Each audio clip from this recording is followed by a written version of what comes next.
আমার বন্ধুগণ, যেই কথাটা বলতেছিলাম, আল্লাহ নবী সাজদায় পড়ে পড়ে কান্না করেন, ওগো আল্লাহ, আমি নবী বিদায় হয়ে গেলে আমার উম্মতের জিম্মাদার কে হবে গো আল্লাহ? ওগো আল্লাহ, আমি নবী বিদায় হয়ে গেলে আমার উম্মতদেরকে কে দেখাশোনা করবেন? আল্লাহ নবী সাজদায় পড়ে পড়ে কান্না করেন। আল্লাহ ডেকে ডেকে বললেন, কিরে জিবরাইল, যাও, তাড়াতাড়ি যাও, আমার বন্ধু মুহাম্মদকে গিয়ে আমার সালাম দাও। বন্ধুকে বলে দাও টেনশন পেরাশানি করার কোনো দরকার নাই। আমার বন্ধুকে বলে দাও, বন্ধুর উম্মতের নারী পুরুষেরা যারা কালিমা লা ইলাহা ইল্লাল্লাহ কালিমা পড়বে, কালিমা নামক ঈমান নিয়ে যারা কবরে আসবে, আমি আল্লাহ আমার বন্ধুর উম্মতদেরকে জান্নাত পর্যন্ত পৌঁছানোর জিম্মাদার হয়ে গেলাম। নবী গো, আপনার উম্মত, আপনি পৃথিবীর জমিন থেকে বিদায় হয়ে গেলে কে আপনার উম্মতদেরকে দেখবে? আপনি পেরেশানি করতেছেন, আপনি টেনশন করতেছেন। লা তাহজান, আপনি টেনশনও করবেন না, পেরেশানিও হবেন না। আপনি পৃথিবীর জমিন থেকে বিদায় হয়ে গেলে আপনার কালিমা পড়নেওয়ালা নারী পুরুষ উম্মতের জিম্মাদারির দায়িত্বটা এই মুহূর্তে আল্লাহ গ্রহণ করলাম। বাজান, ঈমান আনার কারণে নবী নাই, আমাদের জিম্মাদারির দায়িত্বটা গ্রহণ করছেন একজন। আপনারা চিল্লায় বলেন, তিনি কে? আরো জোরে কোন বাবা। আমাদের যে রাগ, যে গুসা, এই রাগ আর গুসা যদি আল্লাহর থাকতো, এই পৃথিবীতে একটা বেঈমানও এক গ্লাস পানি পান করতে পারতেন না। এক বেঈমানও, একটা বেঈমানও না। এই পৃথিবীতে যত বেঈমান কাফেরেরা আছে, এরা আল্লাহর রাগ যদি আমাদের মতো থাকতো, তাহলে এরা পৃথিবীতে এক গ্লাস পানিও পান করতে পারতো না। কিন্তু আমার আল্লাহ কো, ফেরেশতারা রে, আমি মৃত্যুর মুহূর্তের আগ পর্যন্ত দেখবো হে আমার লাইনে ফিরে আয়ে কিনা। কবরে যাওয়ার কয়েক সেকেন্ড আগে যদি সে আমার কাছে ফিরে আয়ে, আমি আল্লাহ আমার কুদরতি কুলে লইয়া রহমতের পানি দিয়া দৌত কইরা জিন্দেগির গুনাহ মাফ কইরা আমি আল্লাহ হেরে জান্নাতের মালিক বানাইয়া দেব। আল্লাহ তো দয়ার সাগর। অন্যান্য নবীদের উম্মতেরা গুনাহ করছে, তাদেরকে নগদ আল্লাহ শাস্তি দিচ্ছেন। আমরা গুনাহ করার পরেও আমাদেরকে আল্লাহ নগদ শাস্তি দেয় নাই।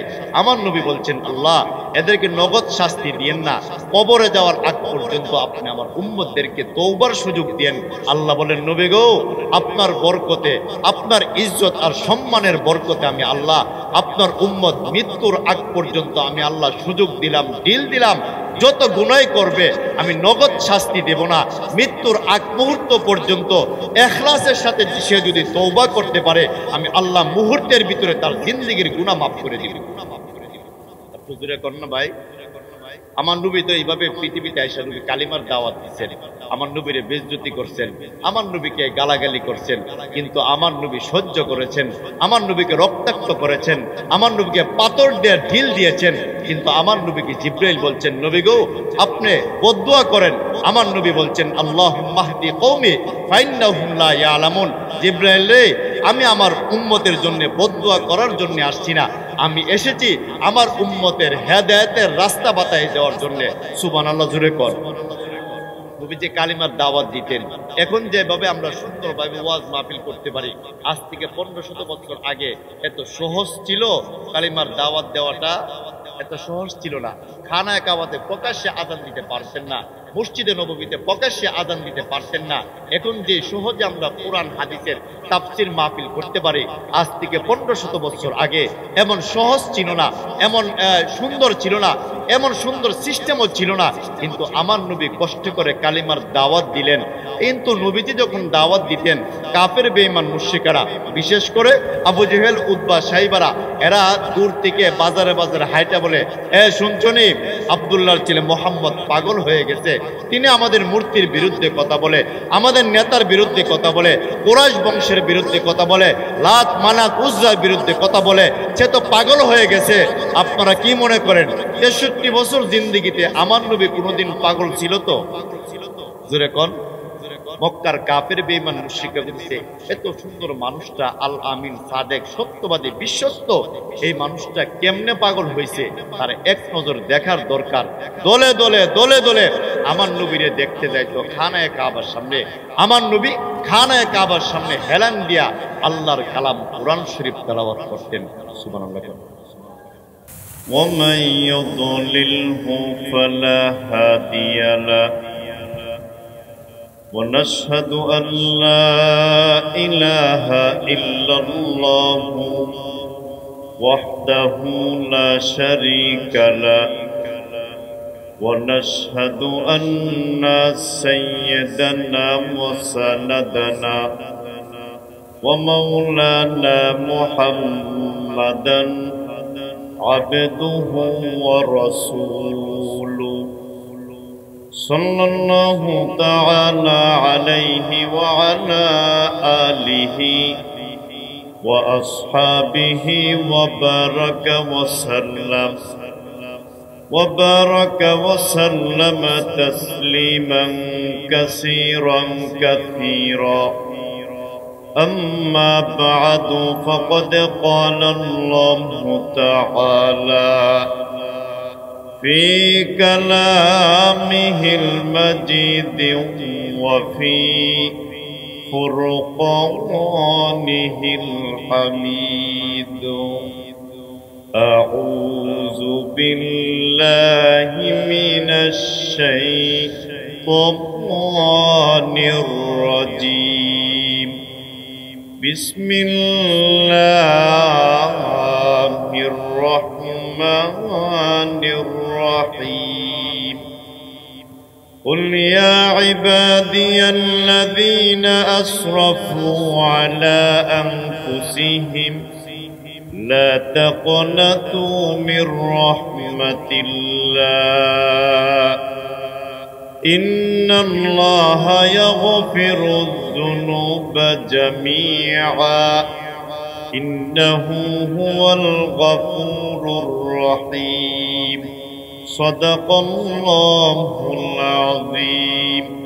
قال النبي صلى الله عليه وسلم الكيس من دان نفسه وعمل لما بعد الموت أو كما قال عليه الصلاة والسلام.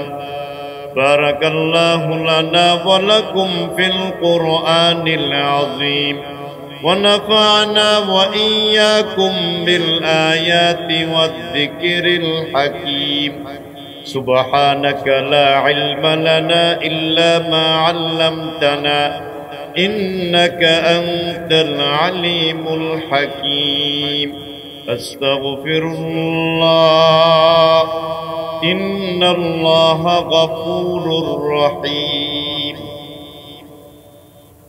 সৈয়দ শাহ উমর আলী রহমতুল্লাহ আলাইহি দারুল উলুম মাদ্রাসা কুরিয়ালা গ্রামবাসী কর্তৃক আয়োজিত 3 দিন ব্যাপী পবিত্র তাফসিরুল কোরআন মাহফিলের আজকের এই প্রথম দিনের বর্তমান অধিবেশনের অত্যন্ত শ্রদ্ধাভাজন সভাপতি দামাত বারাকাতুহুম, উপস্থিত জাতির কর্ণদা, ইসলামের মুকুট, জনসাধারণ মানুষের পথ প্রদর্শক, মুআজ্জাজ মুকাররম উলামায়ে কেরাম, সমবেত সর্বস্তরের প্রাণপ্রিয় ভাইরা, পর্দায় অবস্থানরতা শ্রদ্ধা সম্মানিতা প্রাণপ্রিয় মা ও বোনেরা, আল্লাহ তাআলার দরবারে শুকরিয়া জানাই যিনি অত্যন্ত মেহেরবানি করে আজকের এই মুহূর্ত পর্যন্ত আমাদের হায়াতে বরকত দান করে সুস্থ রেখে সবল রেখে ঈমানের হালতে নবী করিম সাল্লাল্লাহু আলাইহি ওয়াসাল্লামের পবিত্র জবানের ভাষায় জান্নাতের বাগানে আমাদেরকে আসার এবং বসার তৌফিক দান করেছেন।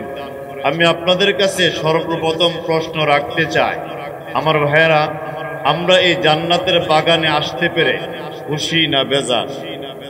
একটু মহব্বতে বলেন। কিন্তু একজন বেজার, আপনারা কি তাকে চিনেন? শয়তান। শয়তান বেজার হইলেও অসুবিধা নাই। আমার আল্লাহ যদি আমার প্রতি খুশি হয়ে যায়, আমরা সারা রাত্র পর্যন্ত আল্লাহর জন্য বসে থাকবো। জুড়ে কোন ঠিক কিনা? এখন আসুন সামনের দিকে যাই। যেতে কারিমা তেলাওয়াত করলাম পবিত্র কোরআন শরীফের ধারাবাহিক 114টি সূরা 39 নম্বর একটি সূরা। এই সূরার নাম হলো সূরাতুজ জুমার। এখান থেকে 53 নম্বর একটি পূর্ণ আয়াতে কারিমা তেলাওয়াত করেছি। তিরমিজি শরীফ নামক হাদিসের গ্রন্থ থেকে 2122 নম্বর একটি হাদিসের অংশ বিশেষ আপনাদের খেদমতে তেলাওয়াত করেছি। আল্লাহ তাআলা যদি আমাকে তৌফিক দান করেন, তেলাওয়াতকৃত আয়াত এবং হাদিস শরীফকে সামনে রেখে অত্যন্ত সংক্ষিপ্তভাবে কিছু কথা আপনাদের সামনে বলার চেষ্টা করব। ওমা তৌফিকি ইল্লা বিল্লাহ। এখন আসুন সামনের দিকে যাই। সর্বপ্রথম আয়াতের তর্জমাটা আমি করে নেই। আমার আল্লাহ বলেন, কুল ইয়া ইবাদিয়াল্লাযীনা আসরাফু, হে আমার প্রিয় বান্দাবান্দীরা, আলা আনফুসিহিম, গুনাহ করতে করতে তোমার দিল কলব অন্তরকে নষ্ট করে ফেলেছো। লা তাকনাতু মির রাহমাতিল্লাহ, তুমি ঘাবড়ায়ও না, নিরাশ হয়ো না। তোমার গুনাহ যদি আসমান থেকে জমিন পর্যন্ত ভরপুর হয়ে যায়, তোমার গুনাহ যদি উহুদ পাহাড় পরিমাণ হয়ে যায়, আমি আল্লাহ যে কোনো সময় তুমি তওবা করলে সিজদায় পড়ে মুহূর্তের ভিতরে তোমার জিন্দেগির গুনাহ মাফ করতে আমি আল্লাহ 24 ঘন্টা প্রস্তুত থাকি। সুবহানাল্লাহ জোরে কর। তাহলে বাজান, আমি আপনাদের কাছে প্রশ্ন রাখতে চাই, আমাদের গুনাহ আছে না নাই? কম না বেশি?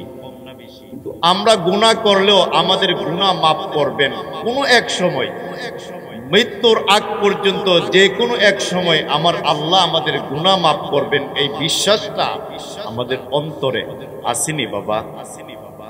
জোরে কর না। কারণ আমাদের এমন একজন রব, যেই রব রাত্রে 3টার সময় আমার আল্লাহকে ডাক দিলে আমার আল্লাহ ঘুমায়া থাকে। জোরে কর না। আপনারা কি আমার ভাষা বুঝেন তো? হানা বললে আমি একটু কথা বলতে আরাম পাবো, আপনি একটু হানা বলবেন। এখন আসুন, আমাদের এমন একজন রব, এমন একজন স্রষ্টা, রাত্রের 4টার সময় কেউ যদি আমার আল্লাহকে ডাক দেই, আল্লাহ জবাব দে লাব্বাইকা ওয়া সাদাইকা আবদি। দিনের 3টার সময় কেউ যদি আমার আল্লাহকে ডাক দেই, আল্লাহ জবাব দে লাব্বাইকা ওয়া সাদাইকা আবদি। রাত্রের 2:30টার সময় আমার আল্লাহকে যদি কেউ ডাক দেই, আল্লাহ বলে লাব্বাইকা ওয়া সাদাইকা আবদি। রাত্রের 5টার সময় আমার আল্লাহকে যদি কেউ ডাক দেই, আমার আল্লাহ জবাব দে লাব্বাইকা ওয়া সাদাইকা আবদি। শুধু জবাবে দেই না, আল্লাহ লাব্বাইকা ওয়া সাদাইকা এই কথা বলে আল্লাহ বলে, বান্দারে আমি আল্লাহ এই মুহূর্তে তোর সামনে হাজির হয়ে গেলাম। কি লাগবে তোর? কি প্রয়োজন বলো? আল্লাহ তো প্রথম আসমানে এসে বলে, আলা মিন মুস্তাগফিরিন ফাগফিরালা, কে আছো গুনাহ মাফ করার চাওয়ার জন্য? আমি আল্লাহর কাছে চাও। আলা মিন মুস্তারজিকিন ফারজুকা, কে আছো খাবারের অভাবে, রিজিকের অভাবে দৌড়াদৌড়ি করতেছো? না না, দুনিয়ার কেউ তোমাকে রিজিক দিতে পারে না। আলা মিন মুবতালান ফাওয়াফিহি, কে আছো অসুস্থ? আমি আল্লাহর কাছে তুমি বলো, রোগও আমার, রোগীও আমার। আলা কাজা আলা কাজা হাত্তা ইয়াতলু আল ফজর। এইভাবে আল্লাহ ফজরের আজানের আগ পর্যন্ত আল্লাহর প্রিয় বান্দাবান্দিদেরকে আল্লাহ ডাকে। সুবহানাল্লাহ জোরে কর। কারণ আমাদের এমন একজন রব, লা তাখুযুহু সিনাতু ওয়ালা নাওম, তিনার তন্দ্রও আসে না, তিনি ঘুমানো না। কেন? বন্দা এবং বান্দি 24 ঘন্টায় যখনই আমার আল্লাহকে আমরা ডাক দেই, আমার আল্লাহ আমাদের ডাকের জবাব দেন, শুনেন। এই বিশ্বাসটা নাই? জোরে কর না। এই বিশ্বাসটার নাম আহলে সুন্নাত ওয়াল জামাতের আকীদা। আমি আল্লাহরে না দেখলেও আল্লাহ আমারে দেখে। আমি যা করি কেউ না দেখলেও আল্লাহ দেখে। আমি পানির তলে গিয়ে রমজান মাসে পানি খাইলাম, দুনিয়ার কেউ না দেখলেও আমার আল্লাহ দেখে। আমি অন্ধকার রুমে দরজা লাগাইয়া লাইট অফ করে আমি জিনা করলাম, গুনার কাজ করলাম, দুনিয়ার কেউ দেখলো না, আমার আল্লাহ তো দেখছে। জোরে কন। আল্লাহ দেখে। কারণ আমরা এমন একজন রব, যেই রব 24 ঘন্টা বন্দা এবং বান্দি বিপদে পড়লে আল্লাহরে ডাক দিলে আল্লাহ তার ডাকে জবাব দিয়ে তাকে সহযোগিতা করতে চায়। অন্যান্য ধর্মাবলম্বী যারা আছে, আমরা অন্যান্য ধর্মাবলম্বীদেরকে ছোট করে দেখি না। অন্যান্য ধর্মাবলম্বীদের তাদের যে ভগবান, তাদের যে খুদা স্রষ্টা আছে, তাদের ভগবানের সামনে মিষ্টি, পায়েস, ফিন্নি, আমিতি, জিলাপি, রসমলাই রাখলে আর সেই রসমলাই, ফিন্নি, পায়েসের ভিতরে মশা এবং মাছি যদি বসে, তাদের ভগবান এই মশা মাছিরে সরানোর ক্ষমতা আছে তো? জুড়ে কন্যা, এটা আকলে ধরে না। আমি যারা রব মানলাম, প্রভু মানলাম, স্রষ্টা মানলাম, এ তো নিজেই এই পৃথিবীতে মশা এবং মাছিকে সরানোর ক্ষমতা যেই ভগবান রবের নাই। আল্লাহর কসম খেয়ে বলতে পারি, সেই ভগবান রব জাহান্নামের আগুন থেকে তাদেরকেও বাঁচাতে পারবে না। জুড়ে কোন ঠিক কিনা? আমাদের বিশ্বাস। আর আমাদের এমন একজন রব, এমন একজন স্রষ্টা, যে কোনো সময় বিপদে পড়লে আমার রবকে ডাক দিলে শুধু রব জবাবও দেই না, আল্লাহ এসে তার সামনে হাজির হয়ে বলে, আব্দুল করিম রে, কি সমস্যা? বলে, আল্লাহ আমার এই সমস্যা, বাড়ির দুমাই থাক, আমি আল্লাহ তোর সমস্যার সমাধান করার জিম্মাদারির দায়িত্ব গ্রহণ করলাম। আপনি যদি উপমহাদেশের হিন্দু ভাইদেরকে জিজ্ঞাসা করেন আপনাদের ভগবানের নাম কি, উচ্চ কণ্ঠে বলবে গণেশ। দিল্লির হিন্দু ভাইদেরকে জিজ্ঞাসা করেন আপনাদের ভগবানের নাম কি, উচ্চ কণ্ঠে বলবে রাম। গুজরাটের হিন্দু ভাইদেরকে জিজ্ঞাসা করবেন আপনাদের ভগবানের নাম কি, উচ্চ কণ্ঠে বলবে কৃষ্ণা। বাংলাদেশের হিন্দু ভাইদেরকে জিজ্ঞাসা করবেন আপনাদের ভগবানের নাম কি, উচ্চ কণ্ঠে বলবে দুর্গা।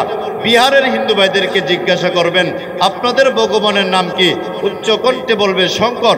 পশ্চিম ভারতের হিন্দু ভাইদেরকে জিজ্ঞাসা করবেন আপনাদের ভগবানের নাম কি, উচ্চ কণ্ঠে বলবে কার্তিক। নেপালের হিন্দু ভাইদেরকে জিজ্ঞাসা করবেন আপনাদের ভগবানের নাম কি, উচ্চ কণ্ঠে বলবে পশুপাতি।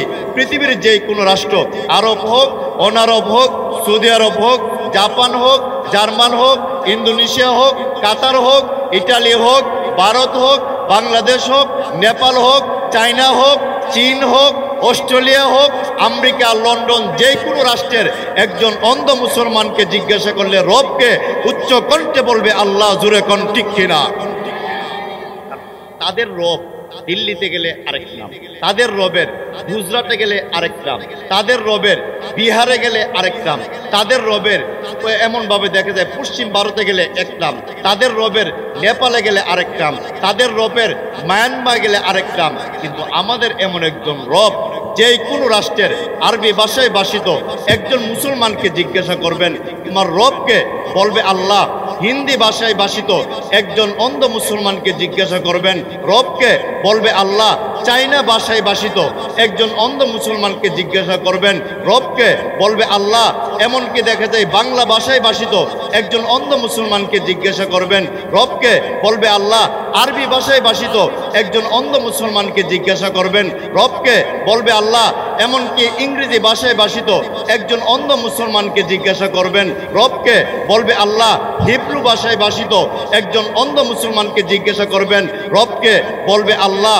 কারণ পৃথিবীর যে কোনো রাষ্ট্রতে প্রায় 200, 250, 300 রাষ্ট্রের ভিতরে যে কোনো অন্ধ মুসলমানকে জিজ্ঞাসা করলে রবকে, আমরা কি বলবো? আর হুজুরে কন্যা কি বলবো? আমার আল্লাহর নামটা মুখ দিয়া বইরা বাইর করলে আমার আল্লাহর কুদরতি দিলটা ঠান্ডা হয়ে যায়। আর আল্লাহ বলেন, ফেরেশতারা রে, ইয়া মালাইকাতি, হে আমার ফেরেশতারা, আমার বান্দা-বান্দি আমার দেখে নাই, এরপরেও যেভাবে মুখটা বইরা আমি আল্লাহরে ডাক দিছে, আমি আল্লাহর কুদরতি অন্তরটা ঠান্ডা হয়ে গেছে। এই ডিউটি আর ফেরেশতারা সাক্ষী থাক, মাহফিলে বৈশা যে আমারে না দীক্ষা ডাকলো, আমিও তার কবরে আসার আগে জিন্দেগির গুনাহ মাফ করে দিয়েছি। আল্লাহ তো উসিলা বিচার, নেক আমল করে জান্নাতে যাওয়া কখনো সম্ভব হবে? আমার বন্ধুগণ খেয়াল করে বুঝবেন। আম্মা জান আয়েশা ডেকে ডেকে বললেন, পৃথিবীর মানুষেরা, আমার স্বামী মোহাম্মদ একদিন সেজদায় পড়ে আমার আল্লাহর সাথে কথা বলতেছেন। আমি আয়েশা মনে করলাম আল্লাহর নবী হয়তো পৃথিবীর জমিন থেকে বিদায় হইলেন।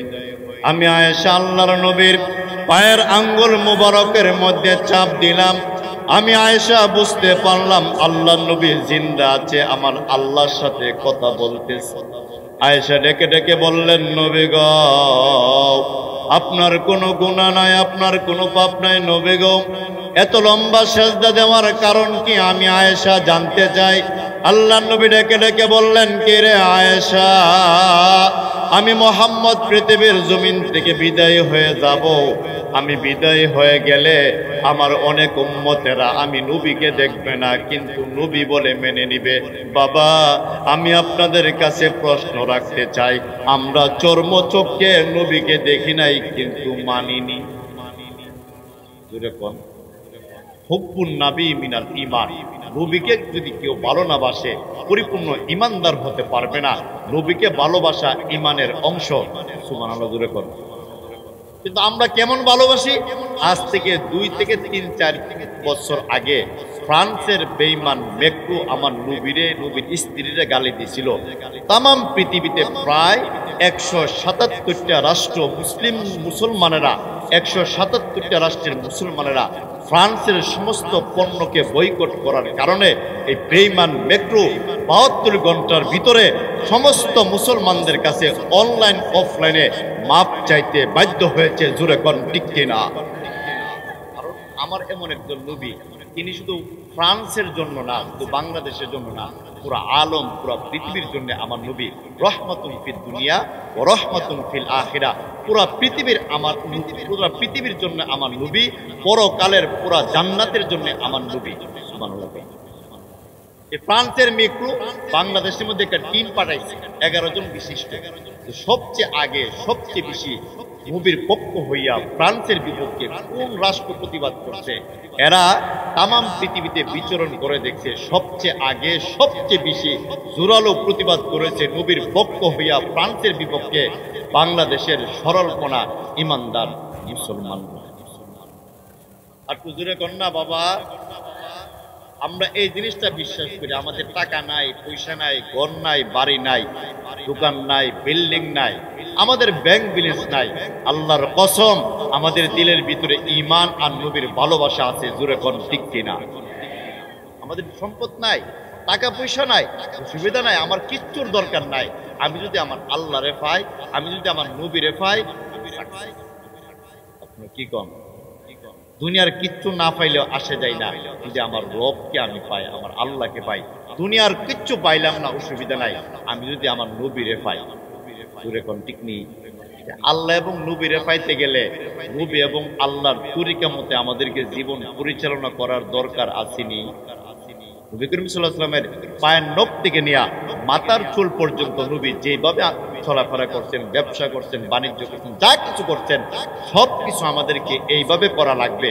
তাহলে দুনিয়াতে থাকাকালীন সময় আমরা নবীরেও পাবো, আল্লাহকেও পাবো। জোরে কোন আব্বা ঠিক নেই? কিন্তু আজকাল দেখা যায় আল্লাহ এবং নবীরে না পাওয়ার কারণে কয়েকটা বাধা। এর মধ্যে একটা বাধা হলো, এমনও অনেক সন্তান আছে আব্বা আম্মারে সেবা যত্ন করে না। আপনাদের এই পরিয়ালে মনে নাই? আব্বা আম্মারে সেবা যত্ন করে না, আহারে মারে বাপরে গালাগালি করে। এমনও খবর আমাদের কাছে আসে প্রায় সময়, হুজুর এত হের আব্বারে আম্মারে মারছে।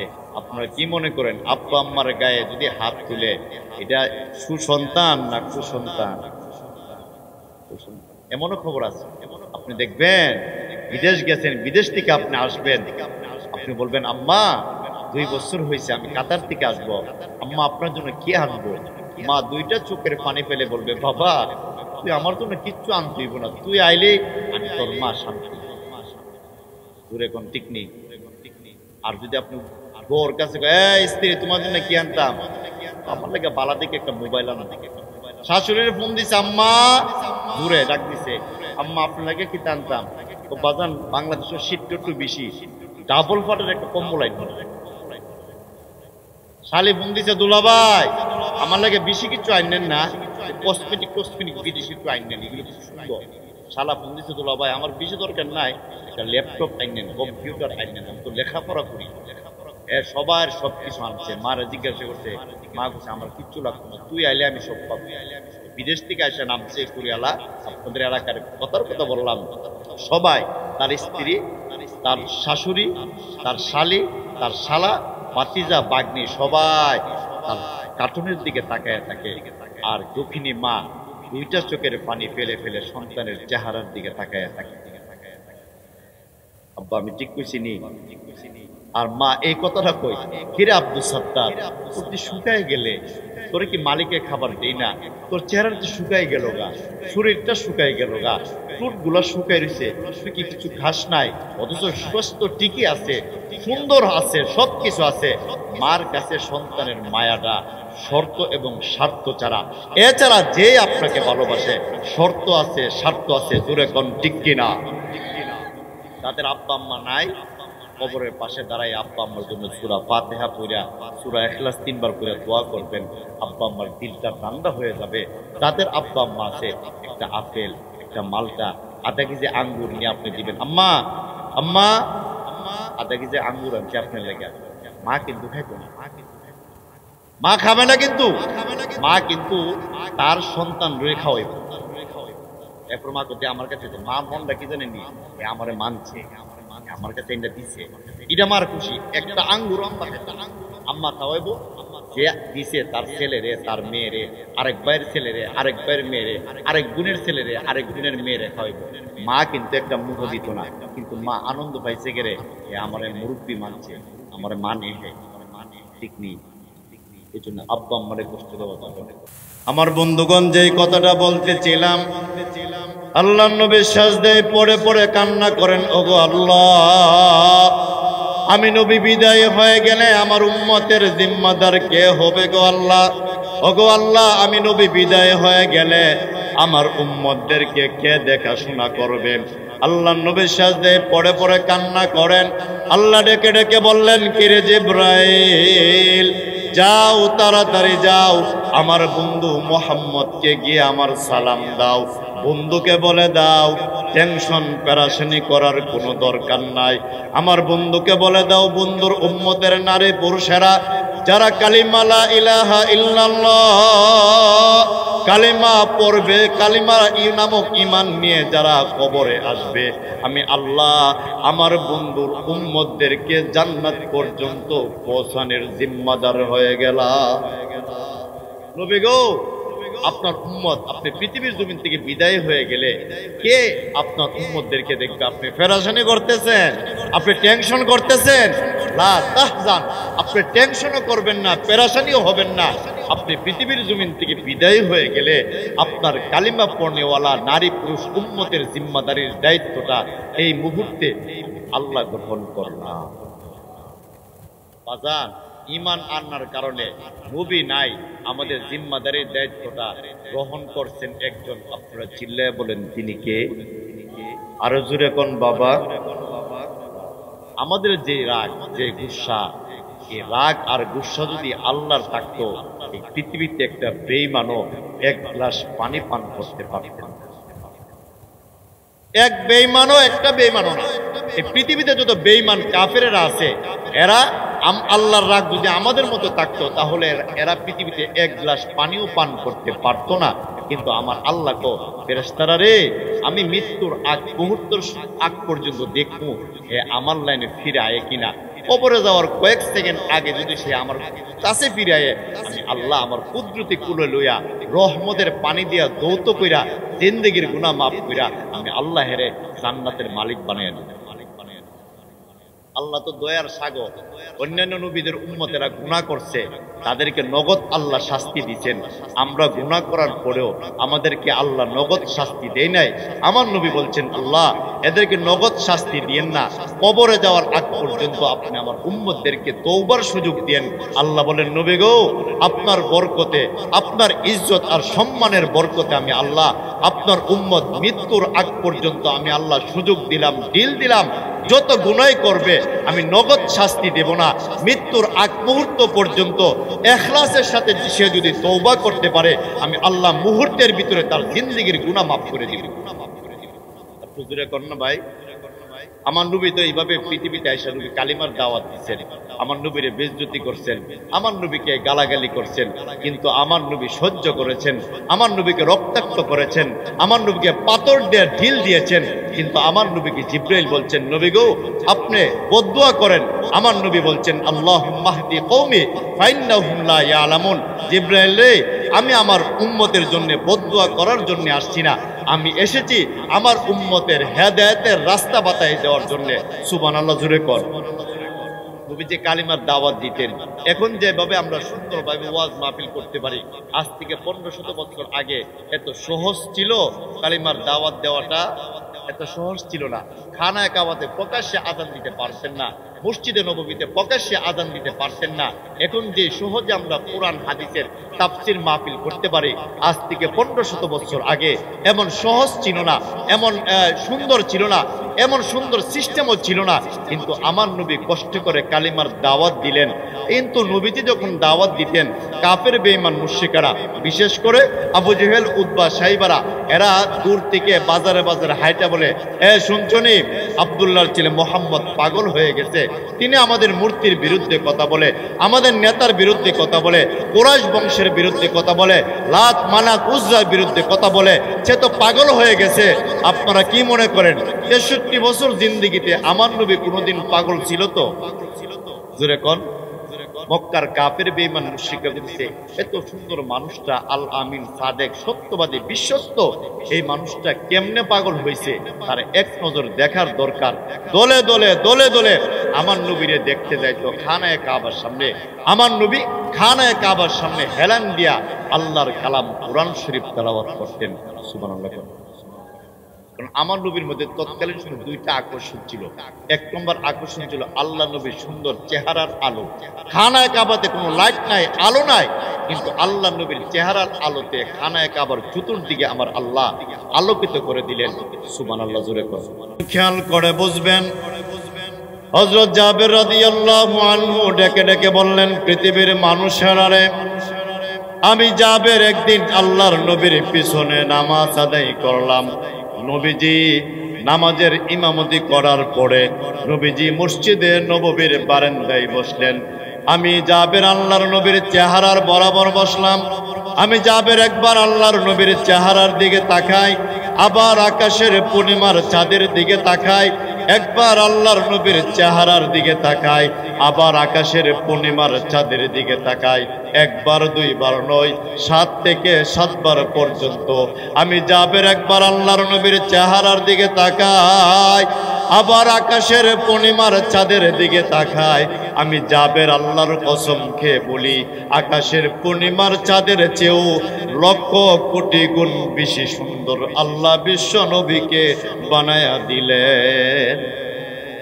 আয়েশা সিদ্দিকা রাদিয়াল্লাহু আনহা তিনি বলেন, আমার স্বামী যেই দিন মুহাম্মদ সাল্লাল্লাহু আলাইহি ওয়াসাল্লাম আমার ঘরে এসে এশারের নামাজ আদায় করে, এশারের নামাজের ইমামতি করে, নবীজি যেই দিন আমার ঘরের মধ্যে প্রবেশ করতেন, আমি আমার স্বামী মুহাম্মদ সাল্লাল্লাহু আলাইহি ওয়াসাল্লামের চেহারার আলোতে সুয়ের ছিদ্র দিয়া সুতা ঢুকাইতে পারতাম। এখন পৃথিবীতে যত বিশ্ব সুন্দরী আছে, ট্রাম্প বলেন, জো বাইডেন বলেন, বিল ক্লিন্টন বলেন, চিত্র জগতের যত নায়ক নায়িকা আছে, সমস্ত বিশ্ব সুন্দরীদেরকে যদি একটা অন্ধকার রুমে রাখা হয় আর সেই অন্ধকার রুমের লাইটগুলি অফ করে দেওয়া হয়, আমার বিশ্বাস সুয়ের ছিদ্র দেখা যাবে দূরের কথা, 42 ইঞ্চি ফাইবারও ছিদ্র দেখা যাবে না। জোরে কোন ঠিক কিনা?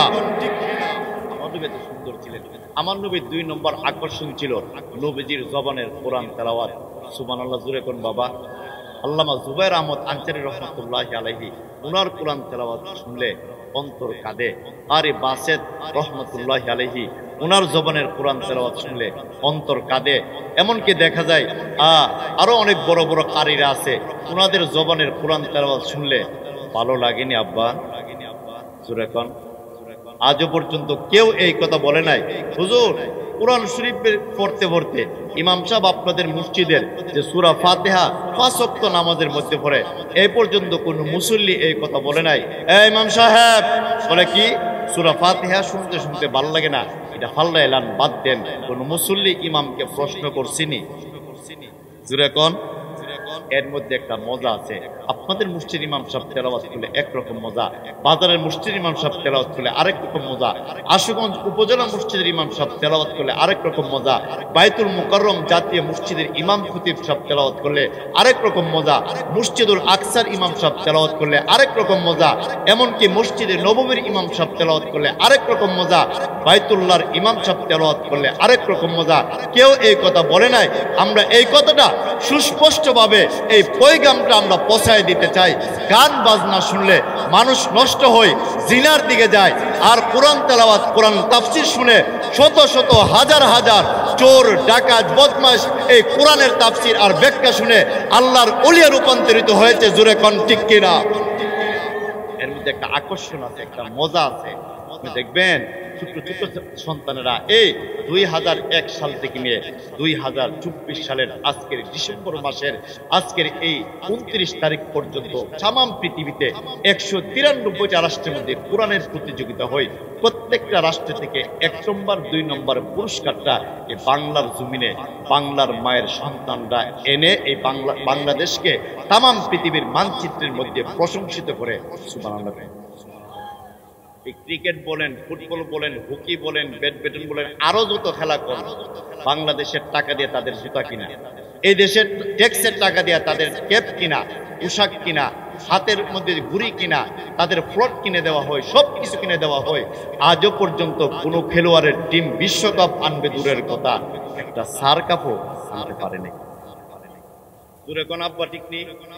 আর আমার শিশু সন্তান 7 বছরের তাহরিম, আব্দুল আল মামুন, সাইফুল ইসলাম তকি, এমনকি তরিকুল ইসলাম হাফেজ সহ অসংখ্য অগণিত হাফেজ 120টা রাষ্ট্র, 130টা রাষ্ট্র, 150টা রাষ্ট্র, 93টা রাষ্ট্র, 105টা রাষ্ট্রকে পিছনে ফেলে 1 নম্বর পুরস্কারটা যখন বাংলাদেশের এই মায়ের সন্তান নিয়ে আসে, ইয়ার পরে তারা কেউ চিনে না। দেশের মধ্যে কোনো সংবর্ধনা দেওয়া হয় না। আমরা ইমানদার মুসলমানরা বলি এই সমস্ত বেঈমান নাস্তিকদের সাতার সংবর্ধনার দরকার নাই। আমার আল্লাহর কাছে আমরা পাইলেই আমরা খুশি। জুড়ে কোন ঠিক কিনা? এরা দিল কি না দিল কি, কিন্তু দেখবেন একটা খেলোয়াড় দেশে আসছে, 3-4টা ম্যাচ খেলে হারছে, ফুটবল খেলতে গেছে 20টা 30টা গোল খেয়েছে, এরারে পুরের তুরা দিয়া সরকারি ভাবে সংবর্ধনা দেয়। আর আমার যে সন্তানটা 30 পারা কোরআনের হাফেজ হইয়া যেই দেশে কোরআন নাজিল হয়েছে, যেই জায়গায় নাজিল হয়েছে মক্কা মদিনায়, সেই জায়গা থেকে সেই জায়গার সন্তানকে পিছনে ফেলে আমার সন্তান 1 নম্বর 2 নম্বর হইলে আমার সন্তানকে এই দেশের কিছু নাস্তিক বেঈমান, এই দেশের কিছু মুরগি সুরারা আমার এই সুসন্তানকে সংবর্ধনা দিতে চায় না। কোনো মিডিয়া তাকে প্রচার করতে চায় না, কোনো সাংবাদিক তাকে প্রচার করতে চায় না। আমরা বিশ্বাস করি এই সাতার মিডিয়া সাংবাদিক প্রচার না করলেও আরশে আযমে আমার আল্লাহ ফেরেশতাদের মাধ্যমে তামাম পৃথিবীতে প্রচার করে দেন। জুরে কোন ঠিক কিনা?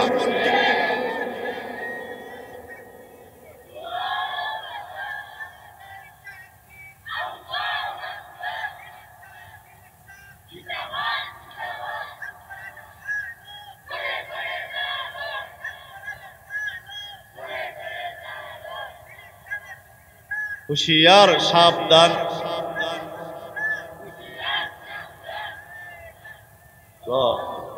এই নারে তাকবীর এটারও কিন্তু একটা ব্যাখ্যা আছে। গত কয়েকদিন আগে যে সরকার গেছে গা, চট্টগ্রামের এক নেতা বলছিল নারে তাকবীর আল্লাহু আকবার। সংসদের পাশের রুম থেকে সাংবাদিক সম্মেলন করে বলছে নারে তাকবীর আল্লাহু আকবার, এটা হলো জঙ্গি সন্ত্রাসীদের স্লোগান। তো জুরে কন্যা আব্বা নাউজুবিল্লাহ। নারে তাকবীর আল্লাহু আকবার অর্থ হলো আল্লাহ বড়, আমার রব বড়, আমার স্রষ্টা বড়। আমি এই পৃথিবীতে সব আল্লাহর খাই, সবকিছু আল্লাহর ভোগ করি। ফসল আল্লাহ, জমিন আল্লাহ, আসমান আল্লাহ, চন্দ্র আল্লাহ, সূর্য আল্লাহ, গাছগাছালি আল্লাহ, ফল ফ্রুট আল্লাহ, পানি আল্লাহ, মাছ আল্লাহ। আমি কা জুরে কন্যা আমি সব যার ভোগ করি তার আমি রাখতাম না। জুরে কন্যা আমি যার সব কিছু ভোগ করি আমি তো তারে ডাকবো। এই জন্য একদল নাস্তিক তাদের কান পরা দিছে নারে তাকবীর আল্লাহু আকবার। এটা হলো জঙ্গিদের স্লোগান। আমরা পরিষ্কার ভাষায় অতীতেও বলেছি, এখনো বলেছি, নারে তাকবীর আল্লাহু আকবার একজন ন্যূনতম মুসলমানের স্লোগান, কোন বেঈমান নাস্তিক সন্ত্রাসীদের স্লোগান নয়। জোরে কোন ঠিক কিনা? ওই বদরের যুদ্ধে ৩১৩ জন, অস্ত্র নাই, শস্ত্র নাই, কিচ্ছু নাই, আর এরা হইল ১,০০০-এর চেয়ে বেশি, অস্ত্র সহ, ঘোড়া টোড়া সব কিছু সহ। কিন্তু এই বদরের ৩১৩ জনের কোনো হাতিয়ার নাই, একটা হাতিয়ার ছিল নারে তাকবীর আল্লাহু আকবার। আমার তাফসীর কারকরা বলেন, আমার নবীজি বলছেন, কেউ যদি নারে তাকবীর আল্লাহু আকবার বলে, যে কোনো স্লোগান দিয়ে যে কোনো বেঈমানের কাছে, যে কোনো বেঈমানের উপর আক্রমণ করে, আমার আল্লাহ তাকে ১০০ বীর পুরুষের শক্তি দান করেন। আপনি দেখবেন, আপনাদের মিছিল করি নারে তাকবীর আল্লাহু আকবার, দুশায়ে কিন্তু আইনি আব্বা দুশে। আপনি দেখবেন আর একটু সহজে বুঝাই, অনেক সময় গ্রামের যে কৃষকরা আছে কাজ করে, এই গ্রামের কৃষকদের কাজ যখন করে, অনেক সময় দেখা যায় একটা গামছা নিয়ে কোমরে বাঁধে। চাচা গামছা বাঁধলেন কেন? আলে দেখতে শক্তি পায়। লুঙ্গি বাঁধলেন কে রে? লুঙ্গিটা বাঁধলে উভয়তে একটা আলাদা শক্তি পায়, এই বিশ্বাস। আমরা এই বিশ্বাসটা করি, নারে তাকবীর আল্লাহু আকবার বলে আমাদের ইমানের একটা চেতনার শক্তি আমরা মুসলমানরা পাই। যদি কোনো বেঈমান, কোনো নাস্তিক, ইহুদি, নাসারা, মুনাফিক মার্কা মুসলমান যদি নারে তাকবীর আল্লাহু আকবারের স্লোগান বরদাস্ত এই বাংলাদেশে না করে, তাহলে তার জন্য এই বাংলাদেশ দরকার নাই, বাবাদের দাদাদের রাষ্ট্রে চলে যাও। জোরে কোন ঠিক কিনা? তুমি যদি নারে তাকবীর আল্লাহু আকবার স্লোগান না শুনো, এই দেশে থাকার তোমার অধিকার নাই। কারণ এই দেশে আল্লাহু আকবারের ধ্বনিতে সূর্য ওঠে, এই দেশে আল্লাহু আকবারের ধ্বনিতে সূর্য অস্ত যায়, এই দেশে আল্লাহু আকবারের ধ্বনিতে আজান হয়, মুসল্লিরা নামাজ পড়ে, আমার আম্মা জানেরা নামাজ পড়ে। এই জন্য যাদের আল্লাহু আকবারের নারে তাকবীর আল্লাহর নাম শুনতে ভাল লাগে না, আমরা বিশ্বাস করি এই বাংলাদেশের ৯২% বাংলাদেশের এই রাষ্ট্রেতে তার থাকার কোনো অধিকার নাই। আপনারা কি আমার সাথে একমত? ওই কয়েকদিন আগে সৌরভ নামক এক নাস্তিক পিসি সরকারের সময় আবেদন করছে। কি আবেদন? মাননীয় স্বরাষ্ট্রমন্ত্রী বাবুর আবেদন করছে, মাননীয় স্বরাষ্ট্রমন্ত্রী, আপনার কাছে আমাদের আবদার, ঢাকা শহরে মোল্লারা ফজরের আজান যেভাবে দেয় আর দেওয়া শুরু করে, আমরা মদ খাই, গাঁজা খাই, ইয়াবা খাই, ট্যাবলেট খাই, আরো লাল পানি, সাদা পানি, কালা পানি, বিভিন্ন এটা খাই আইসা যখন আমরা খালি ঘুমাই বাসার মধ্যে আইসা, তখন মোল্লারার আজানের যন্ত্রণায় ঘুমাইতাম পারি না। জোরে কন্যা স্বরাষ্ট্রমন্ত্রী বরাবর অ্যাপ্লিকেশন দরখাস্ত করছে। আমরা ইসলামিক ফাউন্ডেশন কর্তৃক এই দরখাস্তটা যে করতে জানতে পারছি, পরের দিন আমরাও মাননীয় স্বরাষ্ট্রমন্ত্রী বরাবর বাংলাদেশের শীর্ষ আলেমরা আরেকটা দরখাস্ত করছে। এই কথাটা বলছে, যাদের এই ঢাকা শহরে ফজরের আজান শুনতে অস্বস্তিকর হয়, যাদের আজান শুনতে ভালো লাগে না, ঢাকা শহর তাদেরকে, ঢাকা শহর জনগণ তাদেরকে চায় না, দিল্লিতে চলে যাক, অসুবিধা নেই। আমাদের পরিষ্কার কথা, এই দেশে আল্লাহু আকবারের ধ্বনিতে সূর্য ওঠে, এই দেশে আল্লাহু আকবারের ধ্বনিতে সূর্য অস্ত যায়।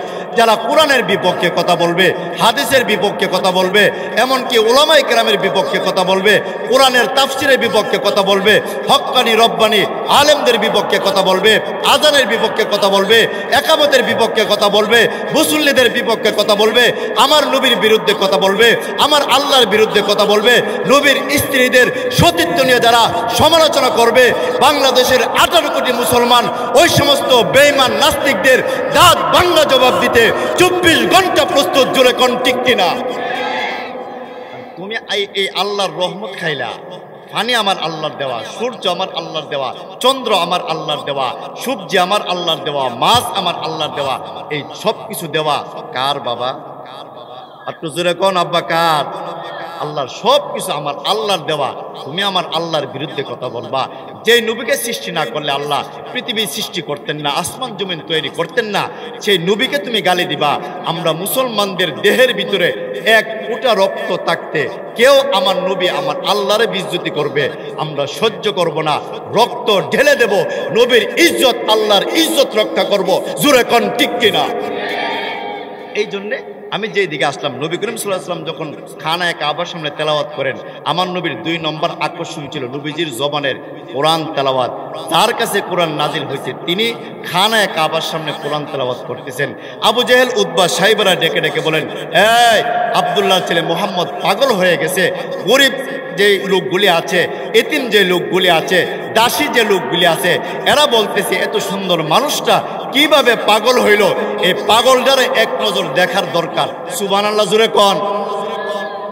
পালা মানুষটা যদি পাগল হয় তে মানুষ আফসোস করেনি বাবা, এত সুন্দর মানুষটা কেমনে পাগল হইল? আল আমিন, সাদেক, সত্যবাদী, বিশ্বস্ত, তারও তো দেখা দরকার। দলে দলে দলে দলে শত শত শত শত মানুষ আল্লাহ নবীরে এক নজর দেখতে গেছে। আহারে এই বালা মানুষটা কেমনে পাগল হয়ে গেল গা, কত সুন্দর কথা কইতো, কত সুন্দর কথা কইতো, এই লোকটা পাগল হয়ে গেল গা কেমনে। গিয়া বীরছে, গিয়া দেখে হানায়ে কাবার ডান দিকে আমার নবী হেলান দিয়া আল্লাহর কালাম কোরআন শরীফ তেলাওয়াত করতেছেন। রাসূল পড়তেছেন, নাহনু খালাকনাহুম ওয়া শাদাদনা আসরাহুম ওয়া ইযা শি'না বাদদালনা আমসালাহুম তাবদীলা ইন্না হাযিহি তাযকিরা ফামান শা'a ইত্তাখাযা ইলা রাব্বিহি সাবিলা ওয়া মা তাশাউনা ইল্লা আন ইয়াশা আল্লাহ ইন্নাল্লাহা কানা আলিমান হাকীমা يدخل من يشاء في رحمته والظالمين أعد لهم عذابا أليما। একটু জোরে কোন আল্লাহু আকবার। একজন আরেকজনের গুতা দেখো, কিরে এত সুন্দর কথা কইতাছে, এত সুন্দর কোরআন তেলাওয়াতের লোকটা জিন্দিগিতে পাগল হতে পারে না। একজন আরেকজনের কানে কানে কো, এই লোকটা তো জিন্দিগিতে পাগল হইতে পারে না। যারা ওনারে পাগল কইছে মূলত এরা হইছে পাগল, তিনি পাগল হতে পারেন না। পাগল যিনি হবেন তার 2টা সুরত। 1 নম্বর হলো তার পোশাক ঠিক থাকে না, লেবাস ঠিক থাকে না, এটা হলো পাগলের 1 নম্বর দৃষ্টান্ত। 2 নম্বর পাগলের সুরত হলো যার কথার শুরু এবং শেষ ঠিক নাই। গিয়া দেখে আমার নবী জুব্বা পরা, আবাকাবা পরা, পাগড়ি লাগান, ডান দিকে লাঠি, আমার নবী 2টা চক্ষু বন্ধ করে করে আল্লাহর কালাম কোরআন পড়তেছেন, আর সাহাবায়ে কেরাম কান্না করতেছেন। সুবহানাল্লাহ জোরে কোন। আমার বন্ধুরা খেয়াল করে বুঝবেন, বিশ্বনবী খানায়ে কাবার সামনে তেলাওয়াত করেন। কয়েকজন সাহাবী আল্লাহর কাছে ডেকে ডেকে বললেন, ওগো আল্লাহ, আমার নবীকে বেইজ্জতি করতেছে, মক্কা থেকে বিতাড়িত করার জন্য নবীর বিরুদ্ধে ষড়যন্ত্র করতেছে। আমার আল্লাহ ডেকে ডেকে বললেন, নবী গো, আপনি তেলাওয়াত করতে থাকেন, তেলাওয়াত করতে থাকেন।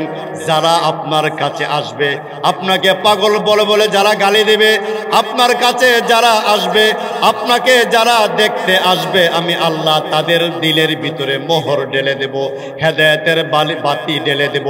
যারা পাগল হিসাবে আপনাকে দেখতে আসবে, আমি আল্লাহ তাদের সকলের দিলের ভিতরে ঈমান নামক এই সম্পদ আমি আল্লাহ তাদের দিলের ভিতরে ঢেলে দিব।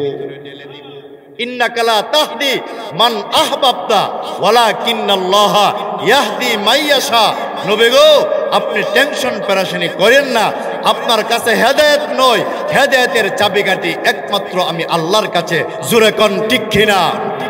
আমার নবী সুন্দরভাবে কোরআন তেলাওয়াত করে, নবীজি হাটে কোরআন তেলাওয়াত করে, দাওয়াত দিয়ে কোরআন তেলাওয়াত করে, ইয়া আইয়ুহান নাস কুলু লা ইলাহা ইল্লাল্লাহ তুফলিহুন। নবীজি বলে বলে কোরআন তেলাওয়াত করতেছেন, হাঁটতেছেন। যত মানুষের কানের মধ্যে আল্লাহর নবীর জবানের কোরআন তেলাওয়াত যাইতো, এই মানুষটা হঠাৎ চমকায়া উঠতো আর এই কথাটা বলতো, এত সুন্দর কোরআন তেলাওয়াতের মানুষটা জিন্দিগিতে প্রতারক, ধোঁকাবাজ, পাগল হতে পারে না। ও আবু জেহেল, উতবা, সাইবা, তোমাদের কথাকে আমরা লাথি মেরে দিলাম।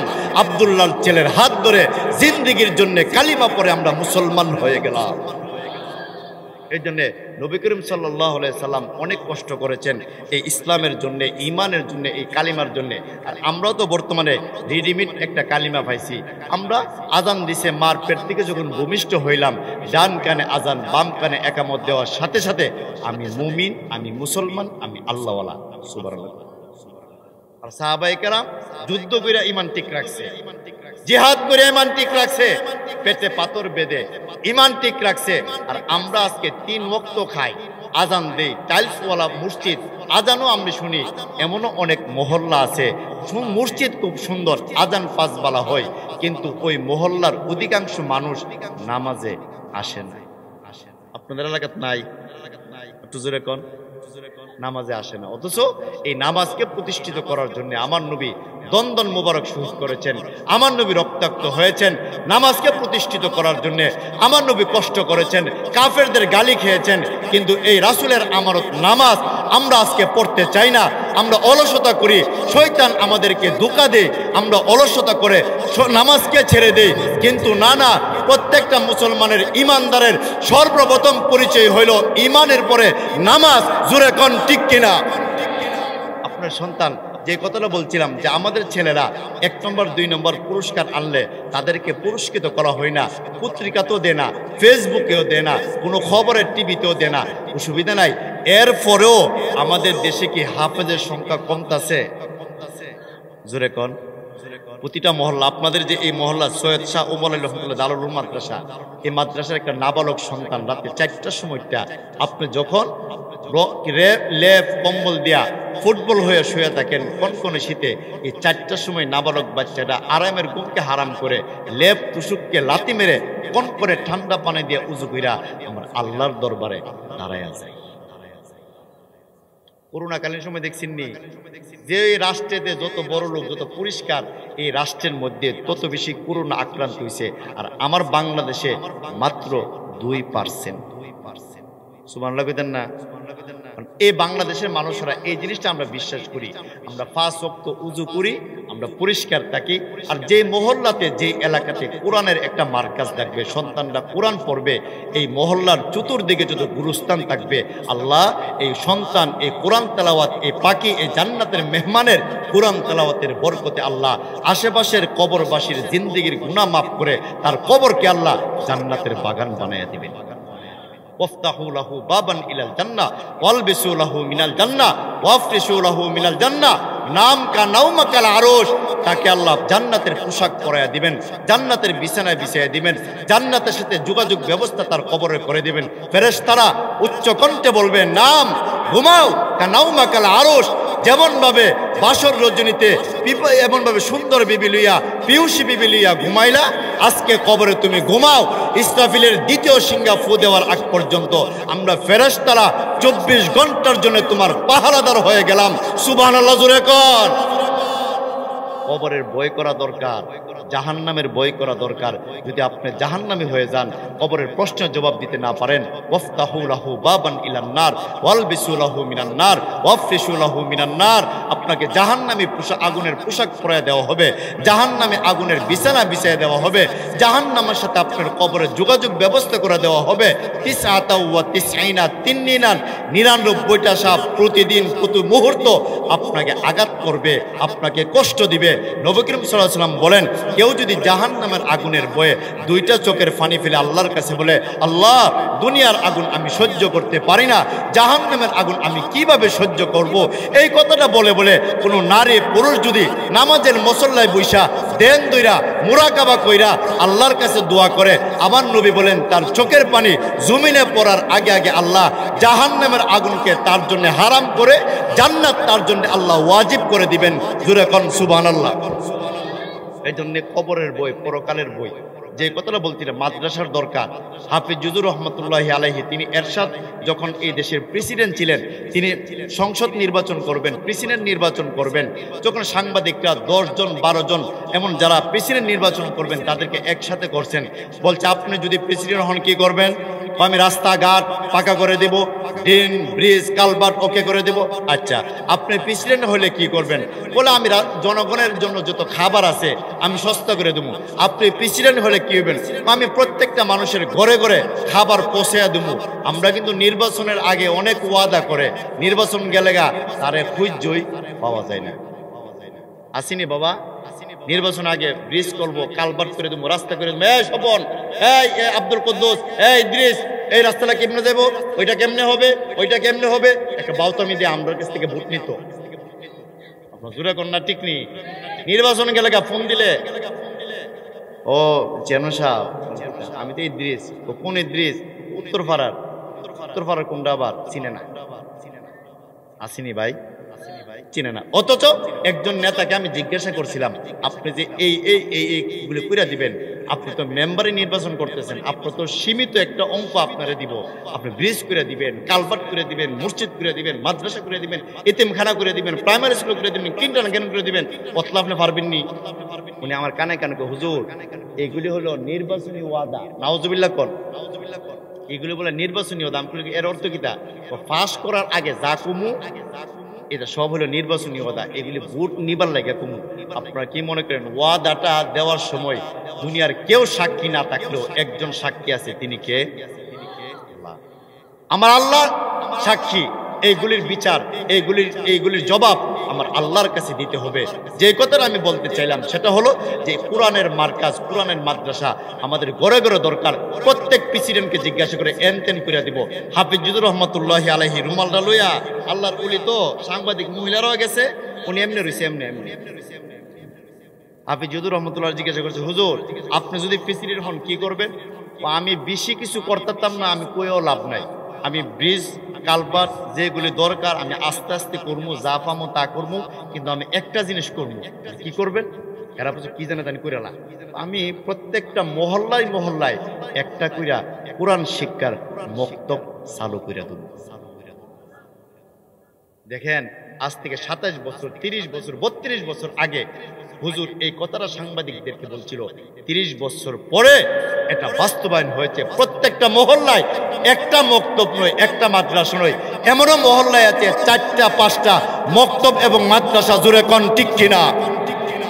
এই বুজুর্গদের দোয়া, তারা দোয়া করে গেছে সেজদায় করে, আল্লাহ ইমান চুরি করার জন্য ষড়যন্ত্র করবে, ইমান চুরি করার জন্য অনেক জিনিস আসবে, এখনো ইমান চুরি করার জন্য আমাদের পিছনে অনেক বেঈমান মুশরিক মুনাফিক মার্কা মুসল্লিরা আসেনি আব্বা?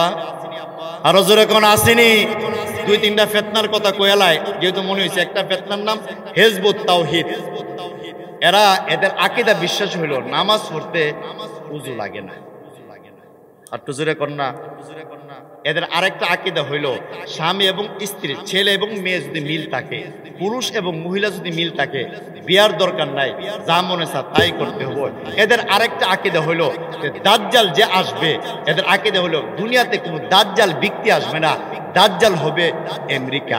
এদের আরেকটা আকীদা হইল বর্তমান এই যে ডিজিটাল যুগ, এই যুগের ডিজিটাল যুগের ভিতরে নবীর আদর্শের কোনো দরকার নাই। বাজান আমি আপনাদের কাছে প্রশ্ন রাখতে চাই, হিজবুত তাওহীদের এই আকীদা বিশ্বাস কোরআনের পক্ষে না বিপক্ষে? আর তো জোরে কোন না বাবা।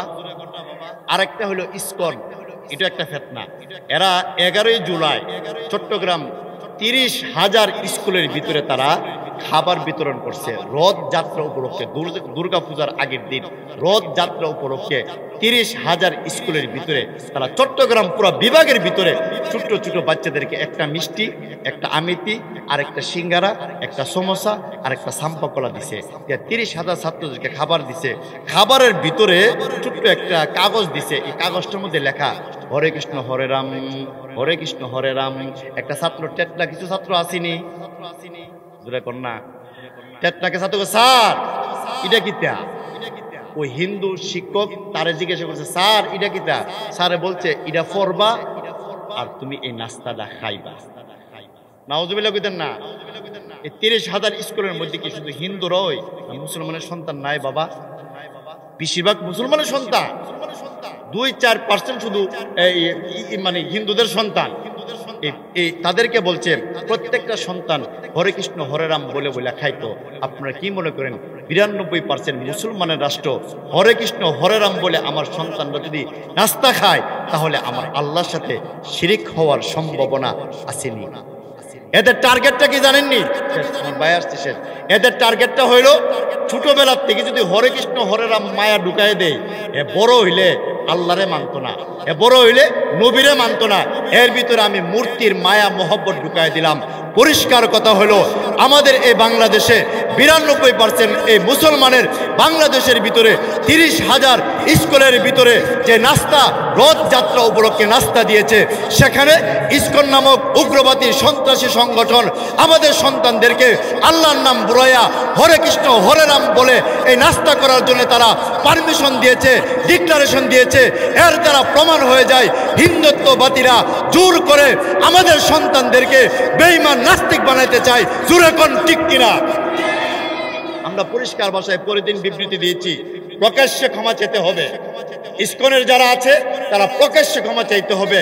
24 ঘন্টা যেতে না যেতে তারা প্রকাশ্যে এসে মুসলমানদের কাছে বাইতুল মুকাররমের উত্তর গেটের ভিতরে সাংবাদিক সম্মেলন করে তারা বলেছে, সম্পূর্ণ ভুল করেছি, জিন্দিগিতে এই বাংলাদেশে আমরা আর ভুল করব না, আমাদেরকে মাফ করে দেন। আমরা হলাম সরলপনা মুসলমান, আমাদের কাছে মাপ চাইলে আমার নবী কষ্ট পাইছেন, মাফ করিয়া দিয়েছেন। আমরা সেই নবীর উম্মত, আমাদেরকে কষ্ট দিলে মাপ চাইলে মাফ করতাম নি? জোরে কোন করুমনি? আমরাও মাফ করে দিছি। যাই হোক, আমাদের আরেকটা ফিতনা হলো সাদিয়ানীদের ফিতনা, যারা বিভিন্ন সময় ব্যক্তি বিশেষের পূজা করার জন্য টুঙ্গের মধ্যে রক্তাক্ত করে। আমাদের আরেকটা ফিতনা হলো কাদিয়ানী ফিতনা, হিজবুত তাওহীদ ফিতনা। এর থেকে আপনারা সজাগ থাকবেন। ইসকন নামক ফিতনা, এর থেকে আপনারা সজাগ থাকবেন। সাদিয়ানের নামক ফিতনা, এর থেকে আপনারা সজাগ থাকবেন। কাদিয়ানের নামক ফিতনা, এর থেকে আপনারা সজাগ থাকবেন তো ইনশাল্লাহ? আপনি যেরকম থাকবেন তো? এই জন্য আমার তেলাওয়াতকৃত আয়াতের অর্থ বলে শেষ করব। আল্লাহ বলেন, কুল ইয়া ইবাদিয়াল্লাযীনা আসরাফু, ও আমার প্রিয় বান্দা বান্দিরা, আলা আনফুসিহিম, তুমি তোমার নফসের সাথে বেঈমানি করছো, জুলুম করছো, তুমি এই নফসের দুকায় পড়ে তুমি এমনভাবে গুনাহ করছো। লা তাকুরাতু মির রাহমাতিল্লাহ, টেনশন পেরেশানি করিও না, নিরাশ হয়েও না। ইন্নাল্লাহা ইয়াগফিরুয যুনুবা জামিয়া, আমি আল্লাহ দেখছি যখন তুমি গুনাহ করছো, যেহেতু মাফ চাইছো আমি আল্লাহ মাফ করে দেব। ইন্নাহু হুয়াল গাফুরুর রহিম, আমার আল্লাহ দয়ালু, আমার আল্লাহ মাফ করনেওয়ালা, আমার আল্লাহ রিজিক দেনেওয়ালা, আমার আল্লাহ পালনেওয়ালা, আমার আল্লাহ খাবার দেনেওয়ালা। সন্দেহ আছে? জোরে কোন। এই আয়াতটা নাজিল হওয়ার সাথে যে ব্যাখ্যাটা আসছে, শয়তান আল্লাহর কাছে আল্লাহ যখন বলছিলেন তুমি সেজদা করো, ইবলিস বলছে আবা ওয়াস্তাকবার ওয়া কানা মিনাল কাফিরিন, আল্লাহ আনা খায়রুম মিনহু, আমি হইলাম উত্তম, কারণ আমার আপনি বানাইছেন আগুন দিয়া, মানুষকে বানাইছেন আপনি মাটি দিয়া, কিভাবে আমি তারে সেজদা করব? তখন বলছেন, তুই যদি সেজদা না করস, অস্বীকার, অবাধ্য, তোকে তুমি শয়তান ইবলিস জাহান্নামে থাকতে হবে। শয়তানকে আমি জাহান্নাম বেছে নিলাম। 3টা শর্ত আল্লাহ আপনি কবুল করবেন। 1 নম্বর শর্ত আল্লাহ শয়তান আল্লাহরে দিছে, আল্লাহ আমারে কিয়ামত পর্যন্ত হায়াত দিও। আল্লাহকে দিলাম।